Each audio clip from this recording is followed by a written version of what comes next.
भाजपा हो, एनडीए हो, हमारा अप्रोच, चीजों की तरफ देखने का हमारा दृष्टिकोण, समस्या के समाधान के लिए हमारी सोच और कांग्रेस के बीच में आसमान जमीन का अंतर है, बहुत फर्क है। मैं आपको उदाहरण देता हूं। हमारी सोच ये है कि 140 करोड़ देशवासी ये इतने सामर्थ्यवान हैं कि वह चुनौतियों को समाधान दे सकते हैं। ये हमारी सोच है, हमारा भरोसा है देशवासियों पर, उनके सामर्थ्य पर हमारा भरोसा है, और यही लोकतंत्र की भी सच्ची ताकत होती है। लेकिन कांग्रेस देशवासियों को ही समस्या मानती है। अब मैं इनका इतना बोल करके छोड़ दूंगा तो आज पता नहीं रात को उनको नींद नहीं आएगी और गालियां कल कैसी दे उसका प्लानिंग चलेगा। लेकिन मैं उदाहरण के साथ बताना चाहता हूं किस प्रकार से लोग सोचते थे देशवासियों के लिए।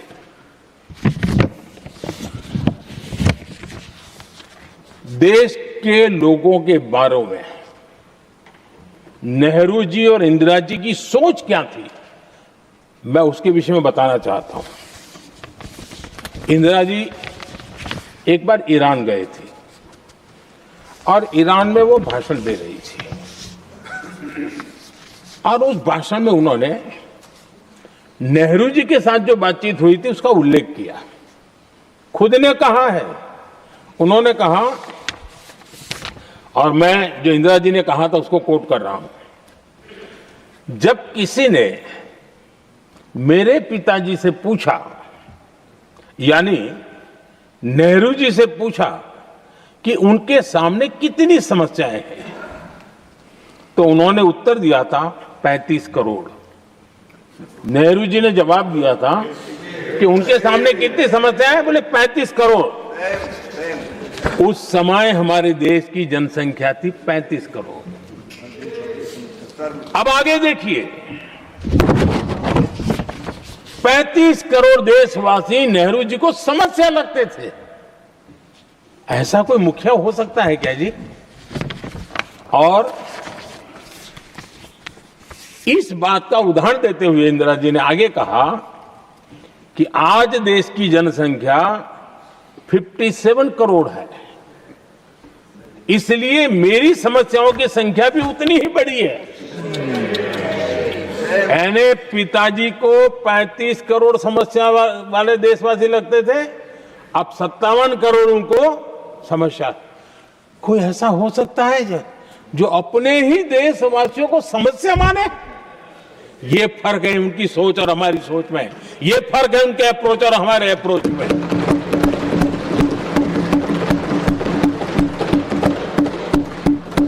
नेहरू जी हो या इंदिरा जी हो या पूरी कांग्रेसी बिरादरी हो, ये लोग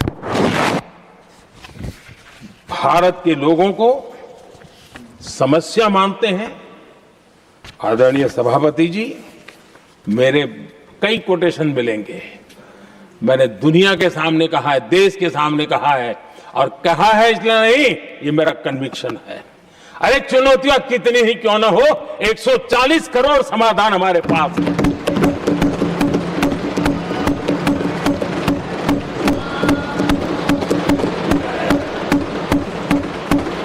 हमारे लिए देशवासी समर्थक की पूंजी है।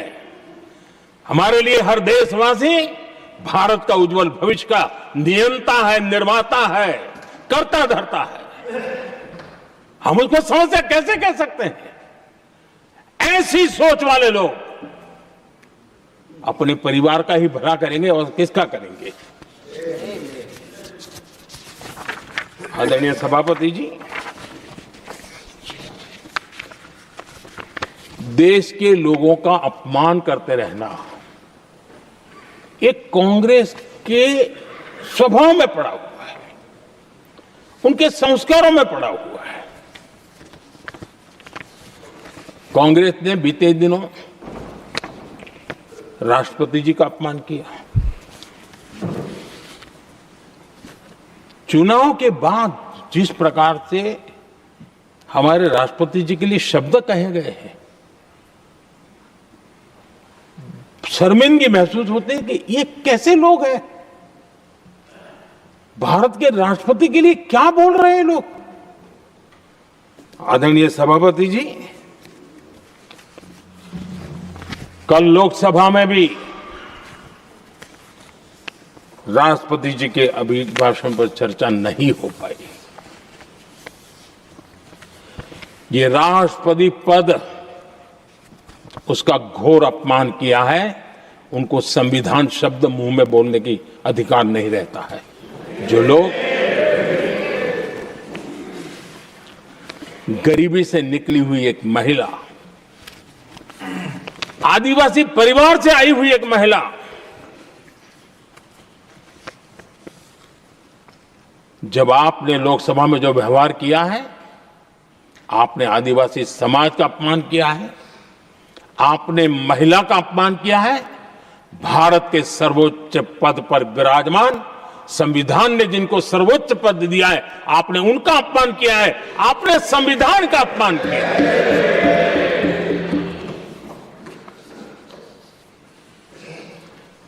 आदरणीय सभापति जी, उनको कुछ भी लगता हो,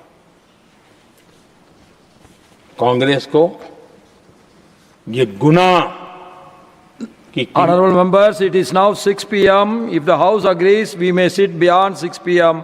till disposal of the motion of thanks and the presidential address. Do I have the leave of the House to extend the sitting beyond 6 p.m.? Thank you. आदरणीय सभापति जी, समय बढ़ाने के लिए मैं आपका और सदन का बहुत आभार व्यक्त करता हूं।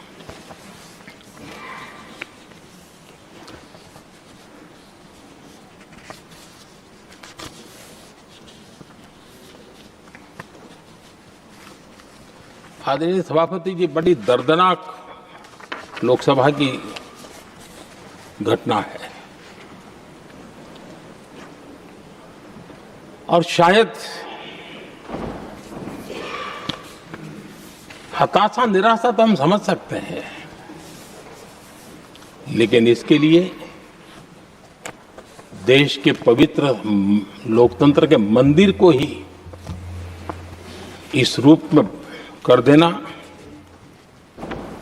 और उस समय चेयर पर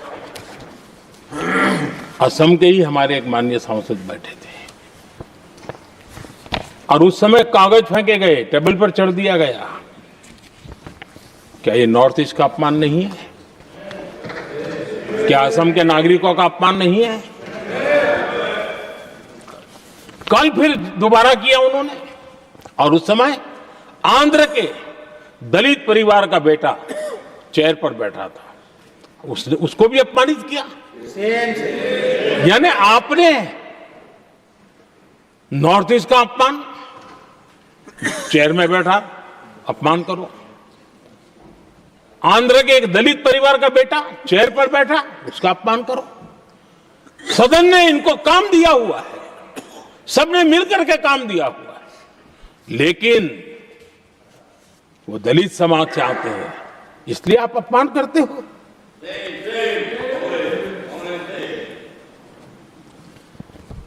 और ऐसा लगता है कांग्रेस के लोगों को असम की जनता के प्रति बड़ी नफरत है। उनको लगता है कि उसकी जनता ने उनका साथ छोड़ दिया, मतलब उनके दुश्मन हो गए। क्या कभी लोकतंत्र में ऐसे सोचते हैं क्या? मुझे तो तब बहुत पीड़ा हुई थी जब भारत रत्न भूपेन हजारिका जी, जो कि देश के बहुत ही सम्मानीय व्यक्तित्व है जी, आज भी घर घर में उनको स्मरण करते हैं लोग। उनके प्रति जो भक्ति का भाव है, आप कल्पना नहीं कर सकते, लेकिन उनको इसकी भी कोई परवाह नहीं है।